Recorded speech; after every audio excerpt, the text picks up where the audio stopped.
Ya. Halo, selamat malam. Bersama saya Ihan Martoyo dari jurusan Teknik Elektro UPH. Malam ini saya ditemani beberapa dosen dari UPH. Saya bersama Ibu Junita, dosen Teknik Elektro dan Kepala Lab Elektronika di UPH. Halo, selamat malam, Bu. Kan, Pak. Juga ada Ibu Suni dari Prodi Teknik Sipil, juga koordinator lab dari Teknik Sipil. Selamat malam, Bu Suni.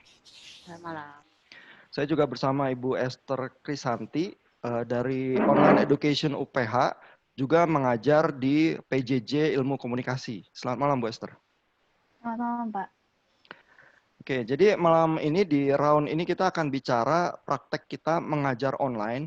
Secara umum orang tahu ya ada learning management systemnya, ada platform tempat kita bisa menaruh material, lalu ada dosen, lalu bagaimana mengatur interaksi itu. Tetapi secara detail mendesain supaya mahasiswa bisa belajar, mungkin kita bisa dengar kisah-kisahnya ya, apa sih secara detail yang dilakukan gitu ya. Saya berikan kesempatan buat Bu Junita dulu selama semester yang ini atau semester yang lalu mengajar online-nya seperti apa, Bu? Untuk yang genap sama Axel mixing sih antara asinkronus sama sinkronus. Kalau yang asinkronus itu merecord, jadi record, habis itu di-upload ke Moodle, terus mahasiswa bisa melihat lagi dari Moodle. Kemudian kalau yang sinkronus itu ada beberapa mata kuliah, selain di-upload materinya juga ada pertemuan via Zoom gitu. Nah, itu recording atau pertemuan via Zoom itu berapa lama, Bu? Kalau untuk recordingnya sih pendek-pendek. Kayaknya yang paling panjang yang pernah saya bikin berapa ya? 40 menitan kayaknya. Itu yang paling panjang kayaknya. Sisanya yang lain pendek-pendek. Soalnya kalau terlalu panjang juga kan takutnya mereka hilang fokus di tengah-tengah gitu. Jadi paling diambil inti-intinya itu yang saya jelaskan di recordingnya itu. Kalau yang pertemuan panjang sih kayak tatap muka biasa itu bisa sampai sejam lebih.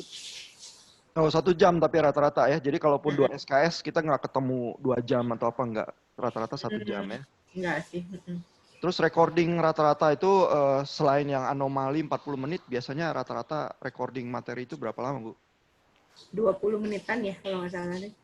Sekitar 20 menitan. 20 menit ya, atau kurang kali ya. Nah, mahasiswanya itu dikasih tugas seperti apa, Bu? Um, yang ada tugas itu lebih ke refleksi, jadi ada bahan bacaan atau bahan video yang perlu dilihat, kemudian mereka merefleksikan dengan kayak bikin semacam esai gitu sih. Kalau itu untuk yang materi yang agak teoritis ya, ada leadership sama uh, komunikasi seluler. Itu kan ada bagian-bagian yang bisa direfleksikan dengan tulisan. Kalau untuk yang hitungan, mereka mengerjakan soal sih, terus mereka jawab di-upload ke Moodle juga. Gitu. Itu setiap minggu atau 1 semester sekali atau gimana, Bu? Tiap minggu. Oh, oke, oke. Nanti kita akan coba estimasi seberapa mahasiswa belajar dari yang cara yang seperti itu ya. Tapi saya mau move dulu ke Bu Suni ya. Gimana Bu prakteknya selama semester akselerasi dan semester yang lalu, Bu? Kita sih mungkin lebih siap. Soalnya saya biasanya pakai Moodle nggak terlalu ekstensif karena kerjaannya tuh banyak kan di kelas desain gitu ya. Um, jadi untuk semester genap sih kemarin apalagi kita mendadak kan mesti pindah gitu ya. Jadi nggak terlalu siap lah untuk Moodle gitu. Jadi untuk akselerasi kita lebih ya ada waktu untuk prepare gitu ya. Untuk kelasnya sendiri mungkin kesulitan utama tuh kadang-kadang ya satu koneksi lah ya kadang-kadang kan jadi susah gitu ya atau suaranya jadi keputus-putus dan kadang kita tuh nggak saya tuh kadang-kadang kurang dapet mahasiswa ngerti atau enggak gitu karena bukan interaksi secara langsung bukan Karena lewat nggak Zoom face itu ya, Bu ya. gitu Sinkron. ya saya sinkronus saya pakai Teams Oh, pakai untuk yang pakai Teams. ya Hmm. Terus jadi pertemuan sinkronnya berapa panjang, Bu? saya sih rata-rata pertemuan sinkronus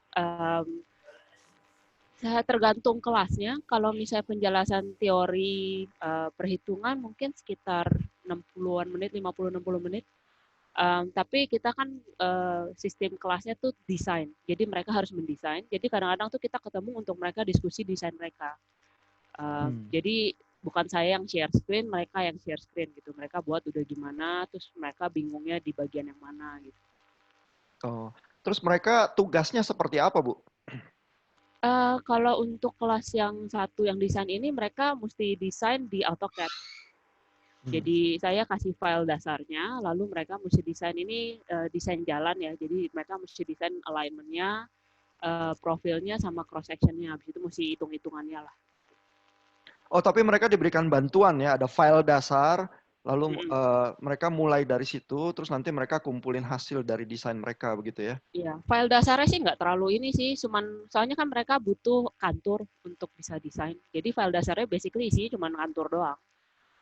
Sisanya mereka yang buat. Terus tugas mereka itu seperti apa, Bu? Mingguan, 1 semester sekali? Karena segmennya untuk yang ini sih agak saya biasa bagi 3 gitu, karena ada horizontal, profile, sama cross section. Jadi pengumpulannya juga 3 kali gitu. Jadi mereka pertama desain yang horizontal, terus kumpul, terus desain yang vertikal, kumpul, terus desain yang cross section gitu dikumpul. Jadi tugas besarnya 3 kali itu. Kemarin sih saya sempat kasih quiz cuman buat pengertian dasar perhitungan yang dasar-dasarnya lah gitu. Sebelum mereka masuk ke desainnya kan. Tugasnya so far itu doang sih. Jadi tugas besar sama quiz. Terus mereka ada ini, itu tugas besar sama quiz berarti 1 kali 1 semester ya? Tugas besarnya kan dibagi kumpul 3 kali. Oh, 3 kali, oke. Ya. Tapi sebenarnya sih saling bukan menumpuk ya, saling membangun gitu. Jadi dari horizontal, ya horizontal dipakai untuk profile. Terus horizontal profile dipakai untuk cross section gitu. Jadi sebenarnya saling jadi membangun lah gitu. Oh, jadi satu project besar di breakdown sehingga pengumpulannya 3 kali di dalam 1 semester ya. Terus mereka mendapat bantuan textbook atau materi apa ditaruh di Moodle atau bagaimana, Bu? Biasanya atau simply dari meeting itu Zoom atau dari rekaman atau gimana? Textbook sih saya kasih tahu mereka bisa cari di mana. Tapi kan saya nggak kasih textbooknya gitu karena kita di library juga susah kan sekarang untuk bisa ngambil gitu ya. Tapi materinya saya actually cukup umum. Jadi kalau mereka mau search Google atau artikel dari misalnya dari asosiasi civil engineering, dari apa gitu tuh sebenarnya banyak gitu. Atau dari peraturan-peraturan pemerintah gitu yang Federal Highway Administration itu banyak banget gitu. Jadi mereka bebas, nggak ada kewajiban baca textbook tertentu ya? Saya nggak wajibkan, tapi saya bilang kalau kamu mau memiliki pengertian yang lebih dalam lagi untuk contoh-contoh ya mereka mesti lihat dari sana. Kalau Bu Junita tadi selain diberikan tugas-tugas, apakah mereka ada textbook materi apa yang ditaruh di Moodle, Bu? Ada Pak, ada link video, ada kayak PDF, e-book gitu, terus ada itu sih Pak video sama kalau link video itu kan berarti yang dari YouTube misalnya ada yang bagus dikasih atau video yang rekaman dari dosen saya record gitu. Terus mereka ada kewajiban baca chapter tertentu itu atau bicara tentang materi video atau apa atau nggak ada kewajiban?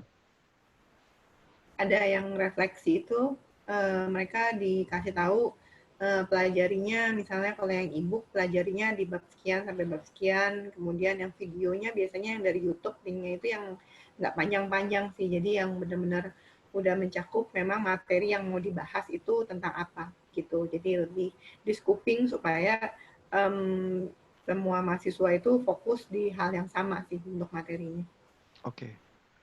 Oke, kita dengar pengalaman dari Bu Esther nih, karena Bu Esther kan memang programnya PJJ itu udah murni online ya, jadi mungkin bisa ada variasi daripada kisah-kisah yang lain. Gimana Bu Esther prakteknya, Bu? Iya, kalau saya tadi sih dengar dari Bu Junita sama Bu Suni sih seru ya, karena saya juga suka penasaran gitu kalau teknik gimana ya, kalau saya kan ilmu sosial yang diajar. Jadi kalau saya dari PJJ, Pendidikan Jarak Jauh Ilmu Komunikasi, ketika semester genap kemarin bisa dibilang hampir tidak terasa bedanya dengan pandemi ini, berjalan seperti biasa karena memang kami fully online. Saya mengajar public speaking kemarin tentang berbicara di depan umum. Ini challenging juga buat saya karena biasanya tuh walaupun kami fully online, tapi kami ketemu di awal dan di akhir. Nah, jadi public speaking ini kan nggak ada gregetnya kalau orang-orangnya nggak beneran ngomong di depan gitu. Jadi kemarin sempat, aduh gimana nih harus putar otak nih.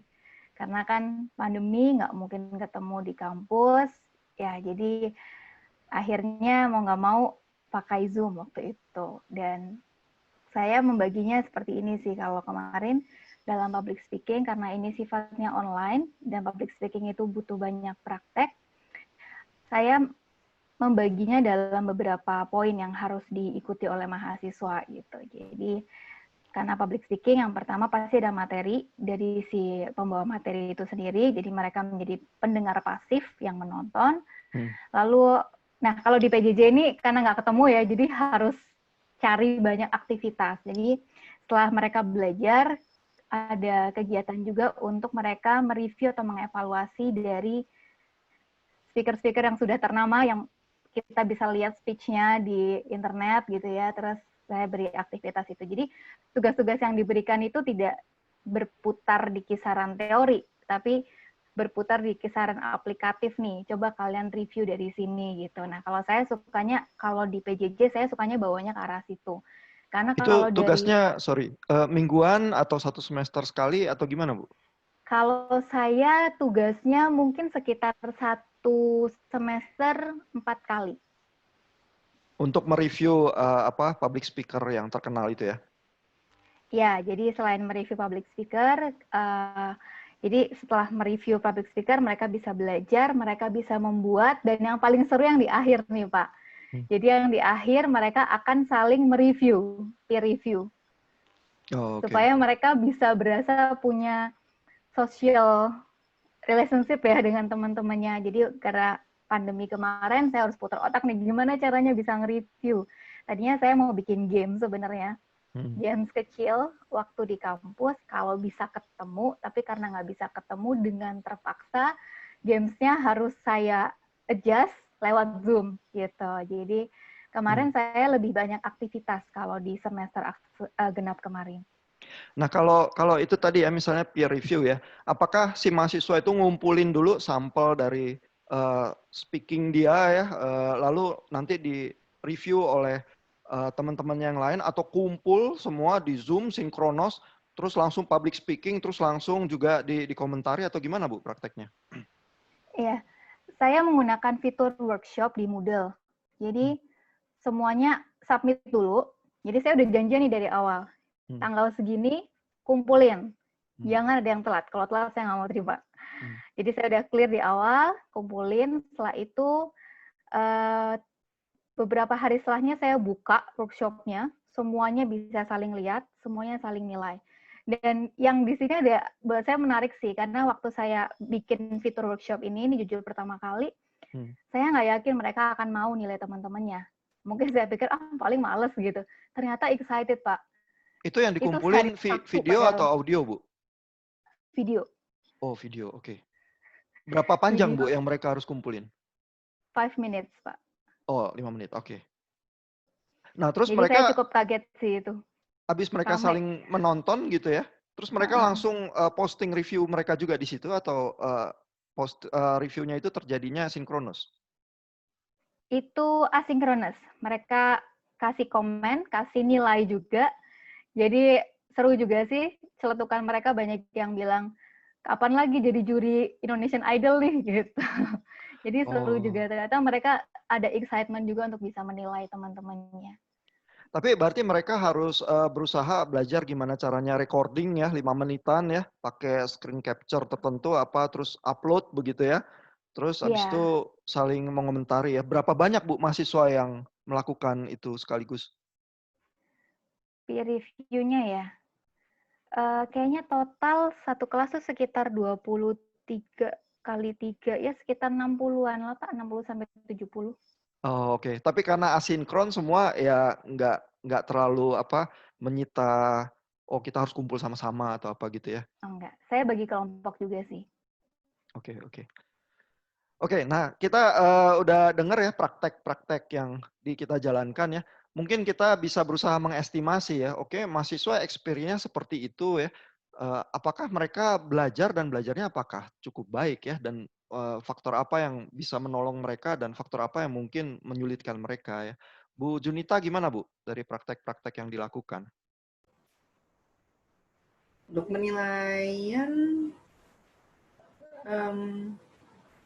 sejujurnya sih nggak terlalu, seperti yang tadi Bu Suni bilang, agak susah sih melihat apakah sebenarnya mereka itu benar-benar paham atau enggak. Kalau misalnya kayak di ruang kelas gitu kan, kayak apalagi kalau hitungan ya, kalau misalkan teoritis mereka banyak kan ngangguk gitu kan ya. Tapi kalau hitungan kan habis dijelasin, habis itu bisa dikasih ada contoh soal atau apa, mereka suruh kerjain on the spot gitu, kita bisa langsung tahu impact-nya. Kalau untuk udah setelah online ini, paling yang bisa jadi patokan untuk melihat apakah mereka mengerti atau enggak ya waktu UTS, UAS kan, lihat nilainya seperti apa gitu. Dan tapi masalahnya waktu UTS, UAS itu kan kayak one trial, one shot gitu kan. Mungkin aja di saat momen itu somehow mereka grogi kah atau ada something yang bikin mereka nggak bisa menjawab, padahal semestinya sih mereka bisa gitu, kayak gitu-gitu kan. Kalau yang kemarin itu waktu yang genap sih, yang hitungan RL dan DE, nilai ujiannya sih nggak wah sih nilai ujiannya. Jadi Jadi RL itu rangkaian listrik, DE itu dasar elektronika ya. Dan itu iya. sih buat mahasiswa tahun pertama sering juga bukan mata kuliah yang gampang ya, entah kenapa. Semua dosen elektro merasa itu basic, tapi tahu-tahu mahasiswa bisa juga tersandung di salah satu gitu ya. Dan kemarin nggak gitu bagus ya Bu ya nilainya ya. Biasa aja ya. Biasa aja sih, biasa aja. Jadi kalau mau lihat dari sana ya keberhasilannya ya ada yang bisa catch up, tapi ada juga yang nilainya nggak bagus. Dan Tapi itu mungkin iya, sejauh saya kan mata kuliahnya Bu Junita ada yang tugasnya, ada yang mingguan nih. Kalau dari sisi yang harus mereka setor mingguan itu terasanya mereka berhasil belajar atau kurang sih Bu? yang tugas mingguan bagus sih Pak. Yang tugas mingguannya sih maksudnya nggak yang sampai, duh nih anak kok nggak ngerti apa-apa gitu, enggak sih. Kalau yang tugas mingguannya sih terlihatnya mereka bisa gitu, bisa catch up, bisa memahami materi sih kalau lihat dari tugas mingguan. Itu kira-kira apa yang menolong mereka ya Bu ya? Kan mereka baca textbook atau lihat materi dari video yang menjelaskan, terus mereka setor tugas mingguan begitu ya. Yang kira-kira menolong mereka tuh apa ya? Maksudnya yang lebih menolong ya Pak? Atau Iya, karena kan mereka kalau ngumpulin, kalau di kuliahnya Bu Junita itu kan lewat forum ya. Jadi kan mereka sebenarnya walaupun ngumpulin tugas terhadap dari textbook tertentu atau soal tertentu, mereka sebenarnya bisa lihat jawaban temennya yang lain ya. oh iya iya, itu menolong sih. Jadi mungkin bisa mendapat insight juga dari yang jawaban temennya. Setidaknya dapat clue gitu kan. Ini arahnya kemana sih? Atau mungkin kalau nggak ngerti pertanyaannya, terus setelah lihat pertanyaan jawaban temannya gitu ya, terus lebih kayak dapat, oh maksudnya begini. Setelah dapat guideline secara garis besarnya, mungkin setelah mereka lihat ulang materinya atau baca lagi materinya udah lebih ada backup bantuan gitu sih. Iya, itu bisa juga bisa menolong. So far sih kayaknya sampai yang dan baiknya so far sih mereka melihat jawaban temannya itu sebagai referensi, sampai yang bener-bener jiplak abis-abis gitu sih nggak ada sih. Oh iya, tapi kan itu dilemanya gini ya. Kalau gitu kan dia sebenarnya bisa aja ya lihat jawaban temennya, terus paraphrasing ya, terus kumpulin jawaban dia saja gitu ya. Terus nanti kalau dosennya itu menilai ya, fairness-nya gimana gitu, orang yang nilainya dapat lebih tinggi dan dibandingnya enggak, apa nggak pernah ada komplain Bu dari mahasiswa Bu prakteknya kalau seperti itu? So far sih nggak pernah ada komplain. Tapi kalau saya pribadi sih kalau untuk penilaian, biasanya untuk penilaian itu dari bukan lebih ke scoring sih. Misalkan dari mahasiswa yang ngumpul dipilih 7 terbaik gitu kan. Dari 7 terbaik itu berarti cari yang 7 yang paling spesial. Nah, 7 yang paling spesial itu berarti kalau memang ada mahasiswa yang cuman memparaphrase, kan itu biasanya dia di bawah kan setelah yang orang pertama itu nulis kan. Jadi setelah yang mahasiswa pertama itu nulis, kalau dia cuma memparaphrase, pas saya baca jadi nggak ada kesan spesial lagi karena saya insight yang ada di tulisan pertama itu udah didapatkan dari yang mahasiswa pertama. Jadi ya pasti dia nggak akan mendapat posisi dari 7 yang terbaik itu sih. Gitu. Jadi feedbacknya dengan cara memilih juara-juaranya dan orang yang kasih effort lebih tinggi biasanya sih kelihatan dengan mudah ya. Bahkan even temannya juga tahu ya, oh ini yang tugas yang kayak gini nih effortnya tinggi begitu ya. Jadi mereka mungkin menerima ya. Oke, jadi dari tugas mingguan tampaknya mereka nangkep, cuman mungkin dari ujian akhir yang hitungan yang lebih tricky atau lebih challenging mungkin sih biasa-biasa aja ya. Iya, so far sih gitu Pak. Oke, Bu Suni kalau mengestimasi keberhasilan atau mahasiswa belajar prosesnya cukup baik atau enggak, gimana Bu dari proses yang Ibu lakukan? Kalau kelas saya karena dia kelas desain ya, jadi waktu itu sih masing-masing mahasiswa, jadi desain mereka kan pasti akan berbeda.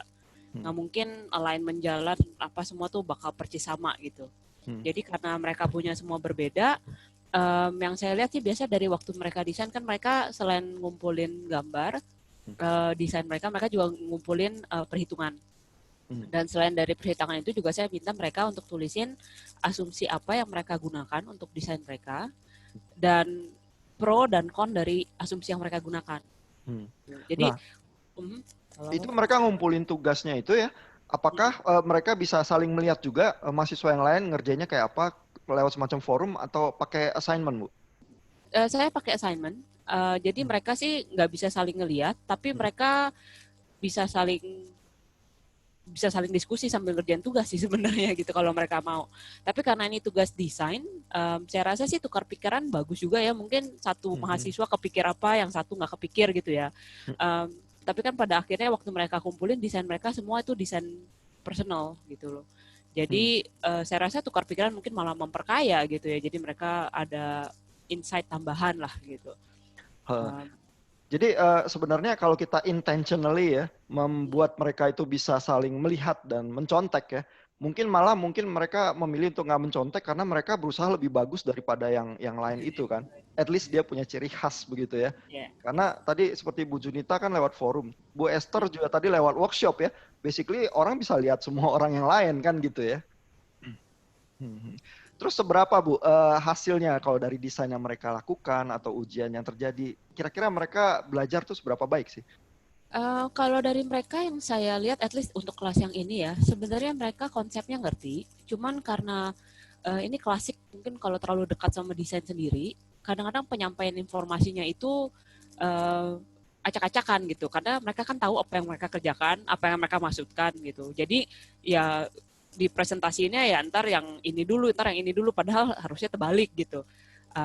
Jadi in terms of penyampaian informasi sih mereka ya perlu belajar. Jadi saya sih biasa bilangin gitu, keep in mind kalau kamu kumpulin gini, anggap orang yang baca nggak tahu apa-apa tentang desain kamu gitu. Jadi gimana supaya orang itu bisa mengikuti desain kamu gitu. Kalau saya atau teman kamu kan loncat-loncat mungkin ngerti gitu kan, karena sama-sama lagi di kelasnya.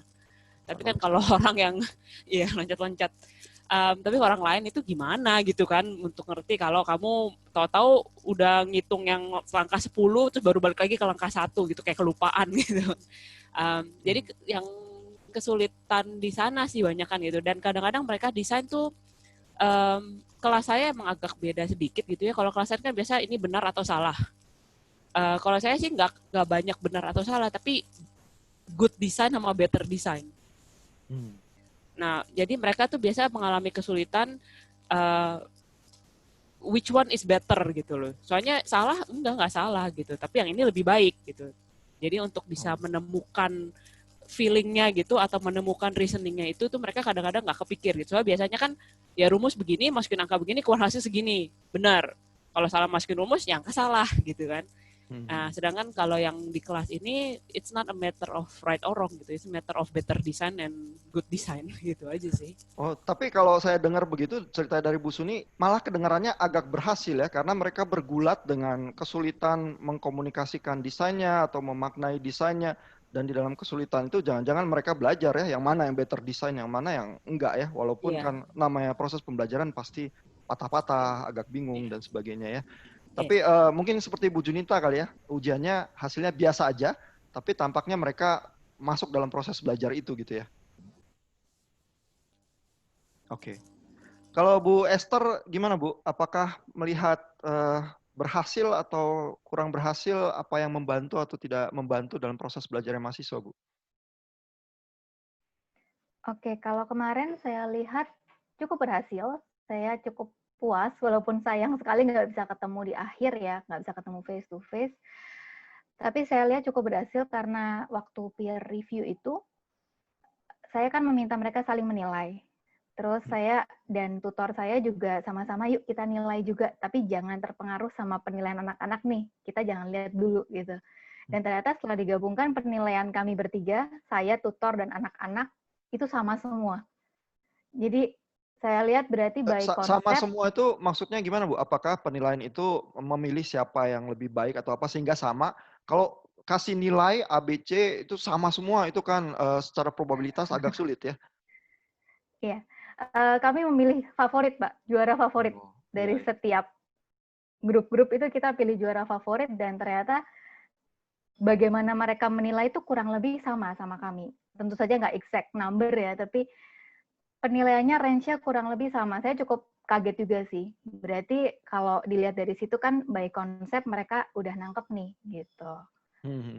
Jadi menangkap bahwa public speaking mana yang lebih baik dan lain sebagainya, tampaknya ada general principle yang berhasil ditangkap juga ya oleh yang saling menilai itu ya. Betul sekali, Pak. Oke, saya rasa cukup untuk round ini. Terima kasih untuk ibu-ibu yang udah sharing pengalamannya. Kita ketemu di round yang berikutnya.